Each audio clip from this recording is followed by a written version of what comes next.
It began a warm night in London after the discussions had finished. The city was enveloped by a tranquil quiet, however, in my chest. Everything felt a long way from quiet. I recall the second, as was it recently, the way Hamset remained at the entryway of my lodging, his sharp suit and dim eyes igniting with implicit considerations. "Aunt Aisha, you seem as though you want a drink," he said. His voice smooth like silky grinned, concealing the nerves that made my skin Hamset, my stepson, the child of the one who'd taken me from Nigeria to live in this cool, far-off place. However, even with his blood going through his veins, there was something about him, something different, something that continued to survey me. And at first I persuaded myself that I was simply being senseless, yet the sentiments continued to develop. I contemplated his grin, the manner in which his lips bended up when he saw me across the room. I pondered the times I found him taking a gander at me, not like a child ought to, yet like a man would take a gander at a lady. It was hazardous, I knew it. However, there was no turning around that evening. After a couple drinks, the air between us thickened. His eyes locked with mine, and at that time, I realized we were going to cross a line neither of us could delete. "We should go for a walk," he said, his voice low and risky. External, the night was cool, the city lights squinting like stars. However, I felt hot, like fire was ascending inside me, taking steps to consume me entire. It was at this point, not a question of decision, it felt like predetermination. And as he went after my hand, I didn't pull away. It was off base. I realized it was off base, yet I needed it. It needed him, and in the quietness of that night, in the shadows of the city, something changed between us. We strolled through the tranquil road, soft London, our general surroundings snoozing yet. In my chest, my heart was dashing like the beat of a drum at a town celebration. His hand felt areas of strength for warm. His touch sent flashes through my body. "Aunt Aisha," he said again, his voice delicate yet loaded with meaning. "For what reason do you generally call me Hamset, like I'm simply your stepson, don't you? See me pose something more?" The inquiry hung in the air like the smoke from a consuming flame, and I didn't have the foggiest idea how to answer. How is it that I could concede that the kid who called me aunt was presently a man who made my heart throb with yearning? How is it that I could let him know that each look he gave me caused me to feel things I'd covered somewhere inside, yet I didn't answer. I just remained there, feeling the cold air and attempting to steady my breath. His face was creeps from mine now, and I could smell his cologne, experience the intensity transmitting. Of him briefly we didn't talk, just remained there, both realizing what was going on.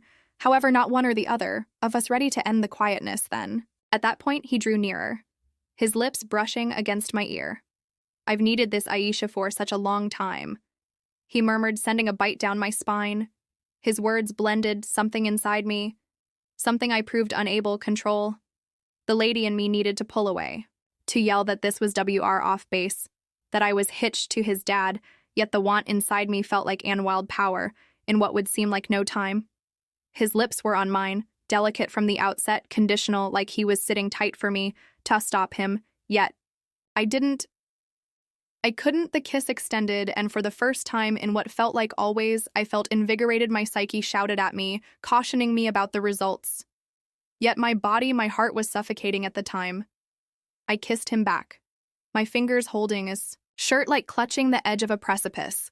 When we at last broke, separated, short of breath and shaking, he looked at me with eyes that held more than just one. There was a more obscure thing there, something that made me keep thinking about whether we'd go too far. "Neither of us might ever get back from Aisha," he said again, his voice hoarse. "What happens now?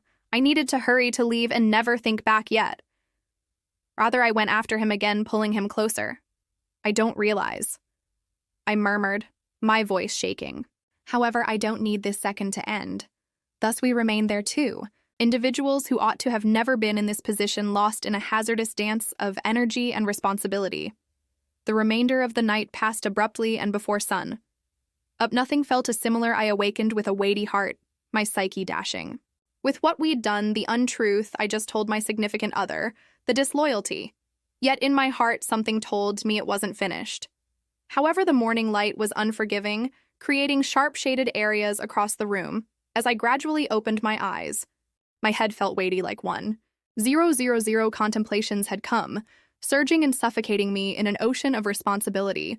Also, disarray next to me. Hamset was still snoozing. His arm trickled sluggishly over my midsection. I didn't move, didn't try to. The calm appeared to deride me, each second extending. Longer than the last, how had I let it arrive at this point? How had I let myself be maneuvered into a trap of untruths, a wreck of feelings I proved unable? Unwind my better half. Sue was miles away taking care of sensitive discussions back in Abuja totally. Ignorant about the tempest, preparing in his own home, I felt my chest fixed. Simply contemplating him. He was a decent man, a good man, and no doubt I was tangled in the arms of his child, his own flesh. I needed to leave, let myself know I needed to drive him away. However, at the point when I moved marginally, I felt Hamset grasp tighten, pulling me nearer to him. It was like he won't let me escape with such ease. His lips brushed against my shoulder, and I froze. Aunt Aisha, his voice thick with rest, be that as it may, weighty with meaning what occurs. Presently I shut my eyes. Heart-beating. Ash's hand followed delicate circles on my back. This wasn't a basic error any longer. This wasn't simply a momentary second. This was genuine.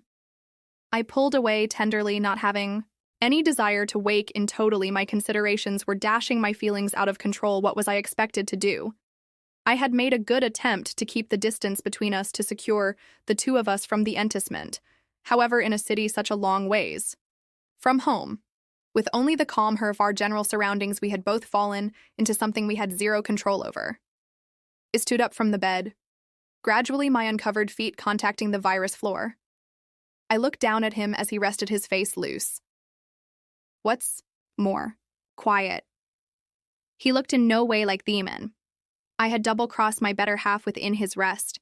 He was simply Hamset, my stepson. Yet when he woke, he would recall all that. Thus would I dismissed, attempting to collect myself. My hand shuddered as I went. After my garments dressing rapidly, like the simple demonstration of moving would protected me from the tempest inside. When I completed, I turned around to Hamset. He was alert at this point, watching me with those profound, knowing eyes. His demeanor was delicate, excessively delicate. You can't simply leave this, Aisha said unobtrusively. His voice loaded up with something I couldn't exactly put. Was it trust? Was it dread? I realize. I murmured, my voice shaking. Yet, I have to this. I shook my head, my breath getting in my throat. This was a botch, an error. He sat up the bed, squeaking under his weight. He looked hurt, be that as it may, there was a hazardous thing in the way. He checked out at me, something possessive. You think it was only a slip-up? I couldn't answer him, since where it counts.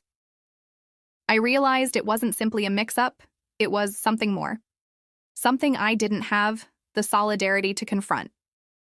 My heart was torn in two, and each piece was pulling me in unique bearings. I can't do this, I said, my voice scarcely over a murmur, and afterward eager to leave. However, as I went after the entryway, his voice halted me. Aunt Aisha, don't you love me? He asked, his words brimming with a calm distress that hit me harder than whatever else. Don't you feel anything for me? I froze, my hand on the door handle. My heart pounded in my chest, and interestingly I understood that perhaps this wasn't just about a transient snapshot of energy. Perhaps there was a more profound thing between us, something I was unable to name yet that I proved unable overlook. However, I was unable to glance back at him. Would I be able to? Don't have the foggiest idea what I believe. At last said, my voice scarcely discernible. However, I can't continue to do this. I opened the entryway, venturing out into the chilly foyer, feeling the heaviness of my own heart pulling me toward a path I didn't know. I was prepared, for the foyer was cold, the quietness of the inn squeezing in on me like a weighty weight.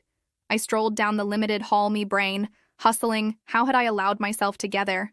How had I let completely go, knowing that each step I took was pulling me further into the profundity of something I knew was wrong? I halted at the lift, my reflection gazing back at me from the cleaned metal. I looked drained, depleted, indeed. Even my hair was rumpled. My eyes red from restless evenings and tears I hadn't permitted myself to cry. I didn't perceive the lady in the mirror, and briefly, I pondered who she was. The noise of the lift entryway's opening steadied me, and I ventured inside. Squeezing the button for the hall, the directly down felt perpetual A's. However, the lift was taking me more profound into a spot I would have rather not gone. It halted on the ground floor with a shock. What's more, I ventured out into the calm anteroom. The man at the front work area welcomed me, however. I scarcely heard him. My psyche was still with Hamset's words. His touch, every little thing about him, appeared to pull at the actual center of Mayet. I needed to recollect what was in question: my marriage, my family, my pride. When I arrived at my room, I fell onto the bed, burying my face in the pad. The world outside appeared to obscure, and briefly, I just let the tears fall. This was no longer pretty much me. This was about the decisions I had made, the untruths I had told. What's more, the existence I had KN on an establishment that currently felt so delicate. However, as I cried, something moved inside me. I understood that regardless of how solid the allurement, regardless of how persuading the feelings, I was the one in particular who could assume command of my life. I had permitted myself to be cleared away by something hazardous, yet I wasn't a casualty. I had the capacity to decide to change Torvamp soon.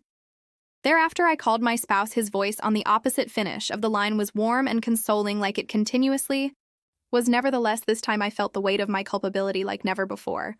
So I said, my voice stay with feeling, I really want to converse with you about something.